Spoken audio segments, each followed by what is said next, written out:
गंजबासुदा तहसील के समीपस्थ ग्राम उदयपुर में स्थित एक पुरातत्व किले को भोपाल के इरफान अली नामक युवक द्वारा जबरन कब्जा कर लिया गया था तथा किले के अंदर लगी करोड़ों रुपए की बेशकीमती मूर्तियां तथा दरवाजा जो पत्थर की कलाकृति से भरा हुआ था उसे रातों रात बेच दिया गया तथा किले में स्थित सभी पुरातत्व महत्व की चीजों को बेचने का सिलसिला चल रहा था।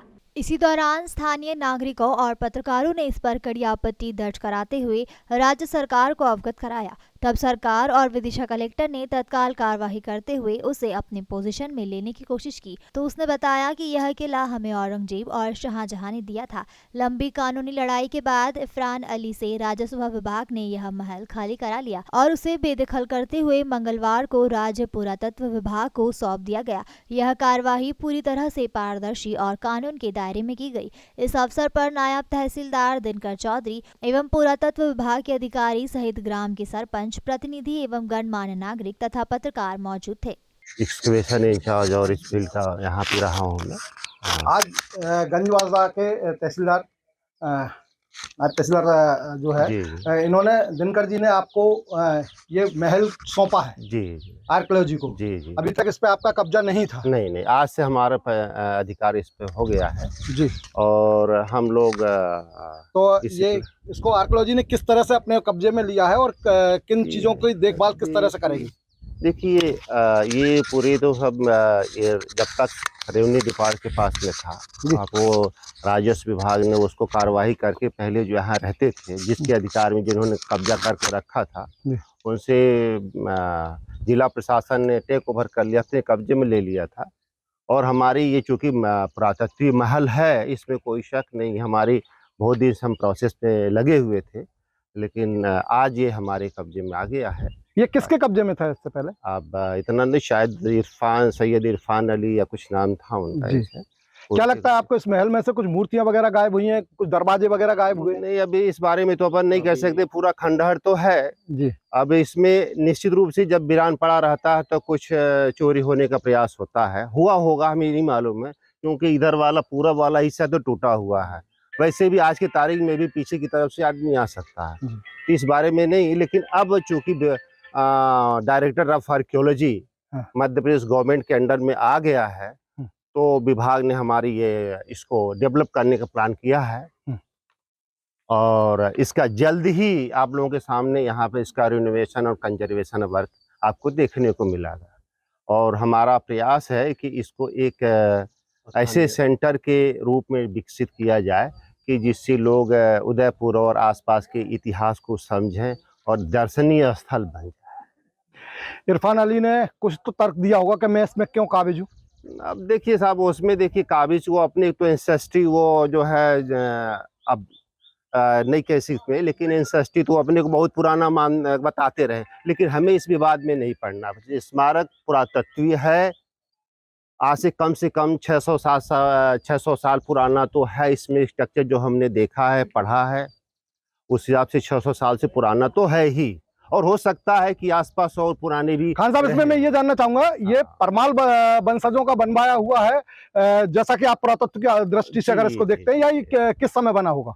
नहीं, देखिए जो हमारे पास वर्तमान स्ट्रक्चर है ये 15वीं सदी के नजर आता है, लेकिन इसमें कुछ पत्थर कहीं जो लगे हुए वो जरूर परमार कालीन लगते हैं, कहीं कहीं जैसे बुर्ज में लगा हुआ है, बुर्ज में पत्थर जो लगा हुआ है वो लगते हैं परमार कालीन। लेकिन वर्तमान स्ट्रक्चर जो है 15वीं सदी का है और उसमें मुगल काल में भी इसमें अल्टरेशन काम हुआ है। और पास में जो शाही मस्जिद है उसमें एक अभिलेख में जरूर मिलता, उसका वो कहते हैं कि अल्लाह बख्श नाम का हुमायूं के ज़माने में एक जो यहाँ पे पोस्ट किया गया था काजी के रूप में, सूबेदार थे वहाँ पे, यहाँ पे तो अल्लाह बख्श ने यहाँ पे तामीर मस्जिद करवाई थी और फिर शाहजहां के ज़माने में पूरी हुई थी, तो अभी वो अभिलेख उसमें मस्जिद में है। तो उसमें काम मिला के ये पुरातत्व का है, राज्य पुरातत्व का है जी, और इस पर राज्य पुरातत्व आज काबिज हो गया, आज से काबिज हो गया है तहसीलदार साहब की मेहरबानी से। निश्चित रूप से रेवेन्यू ने इसमें एक बड़ा इसमें कोई शक नहीं है, इसमें एक बड़ा आपका पार्ट बहुत रेवेन्यू बड़ा रोल रहा इसको टेक ओवर करने में और हैंड ओवर करने में, दोनों में आपका रोल इस बीच की जो परेशानियां थी वो आप लोगों ने फेस की हैं। कब्जे वाली जो बात थी वो तो काफ़ी पहले उसका निराकरण हो चुका था।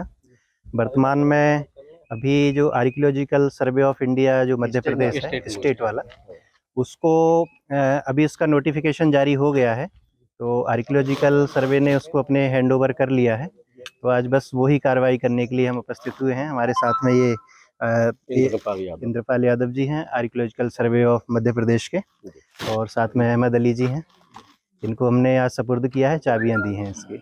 तो ये आपने पूरा खोल के इनको दिखा के सुपुर्द किया है। जी, मैं इस समय उदयपुर के उस गांव में खड़ा हुआ हूं जहां पर भगवान नीलकंठेश्वर का मंदिर है, और वहीं उसी से लगा हुआ ये एक किला है जो 15वीं सदी का बताया जाता है, और उसमें कहीं ना कहीं ऐसे चिन्ह मिलते हैं। जो किला जो है ये निश्चित रूप से परमाल वंशजों के द्वारा भी बनवाया हुआ हो सकता है, क्योंकि उदयपुर के मंदिर का निर्माण जो है वो 9वीं सदी में जो है वो 10वीं या 11वीं सदी में, ये एक विवादित विषय है। लेकिन इसका जो है वो जीर्णोद्धार जो है वो ग्वालियर स्टेट ने कराया था, और उस नीलकंठेश्वर मंदिर के साथ में ही ये बिल्कुल लगा हुआ कुछ ही कदम की दूरी पर जो है ये किला है।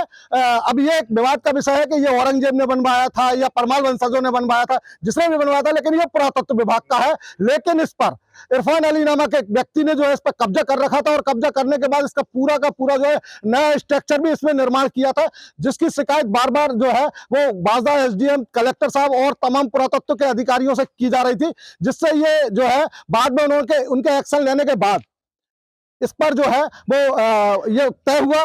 जबकि उसका कहना यह था कि मुझे औरंगजेब ने दिया है, जबकि ये ऐसा कहीं कोई लिखित प्रमाण नहीं मिला कि उसे औरंगजेब ने दिया था।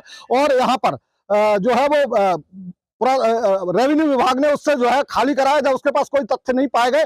और उसके बाद आज ये एक बड़ी कार्रवाई यहाँ पर की जा रही है कि यहाँ पर रेवेन्यू विभाग से पधारे नायब तहसीलदार दिनकर जी के द्वारा जो है वो पुरातत्व विभाग के खान साहब को ये जो है इमारत सौंपी जा रही है। अब देखना यह कि पुरातत्व विभाग इस इमारत को किस तरह से रखरखाव करता है, किस तरह से इसका जीर्णोद्धार करता है। इसमें से बहुत सारी मूर्तियां चोरी चली गई हैं। यहाँ पर लगा हुआ एक पत्थर का गेट था, वो गेट भी जो है वो गायब है। अब यहाँ पर आरसीसी का और लोहे का एक दरवाजा लगा हुआ है, जो उस समय नहीं चला करते थे, नहीं लगा करते थे, और ना ही उस समय कहीं कोई आरसीसी का काम हुआ करता था। इन सब चीजों से ये अंदाजा लगाया जा सकता है कि ये पुरातत्व विभाग के अधीन पहले से ही होना चाहिए था, लेकिन बीच में किसी ने इस पर कब्जा कर रखा था, और वो इरफान अली के कब्जे से मुक्त कराकर जो है पुरातत्व विभाग को रेवेन्यू विभाग ने सौंप दिया है। दृष्टि न्यूज के लिए यशपाल यादव, उदयपुर, विदिशा। देश दुनिया की तमाम खबरों के लिए चैनल को लाइक, शेयर और सब्सक्राइब जरूर करें।